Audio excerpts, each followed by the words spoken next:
बिस्मिल्लाहिर्रहमानिर्रहीम। अस्सलाम वालेकुम नाज़रीन। कलवंजी और शहद के बारे में तो आप लोग जानते ही होंगे।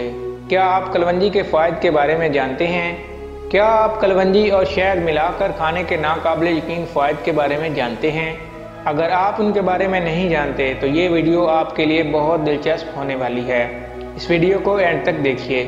लेकिन वीडियो शुरू करने से पहले अगर आपने हमारे चैनल को सब्सक्राइब नहीं किया तो प्लीज़ हमारे चैनल को सब्सक्राइब करें, वीडियो को लाइक करें, शेयर करें। तो चलिए वीडियो शुरू करते हैं। कलवंजी की अफादियत और उसके इस्तेमाल के बारे में तो हम आपको कितनी मरतबा बता चुके हैं। इसी तरह शहद के फ़वाइद से आप भी वाकिफ़ हैं। आज हम आपको बता रहे हैं कि क्या वाकई कलवंजी और शहद खाने से कुछ होता भी है या लोग यूं ही कह देते हैं सुनी सुनाई बात कि ये खा लो और फ़ायदा बाद में हो या ना हो, इससे कोई गर्ज नहीं होती।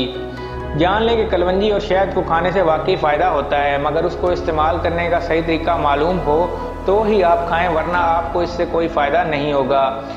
इनको खाने से क्या फ़ायदा होता है?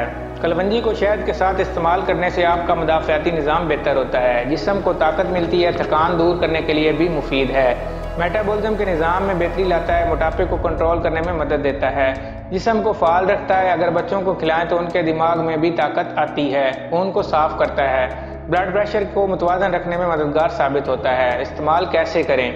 इसको इस्तेमाल करने का सही तरीका ये है कि एक शीशे के गिलास में 7 चम्मच शहद डालकर भर लें। कलवंजी को साफ करके रख लें, छान लें ताकि गंदगी बाहर निकल जाए। फिर शीशे के गिलास में साफ की हुई 7 चम्मच कलवंजी डालकर उसको 7 दिन के लिए ढक कर रख दें। 7 दिन के बाद आप इसको खाना शुरू करें, आप देखेंगी कि इससे फ़ायदा होना शुरू हो जाएगा। लेकिन इसका रोज़ाना नियारम इस्तेमाल सबसे ज़्यादा फ़ायदेमंद होता है। अगर आपको हमारी ये वीडियो अच्छी लगे तो हमारे चैनल को सब्सक्राइब करें, वीडियो को लाइक करें, शेयर करें। Thank you.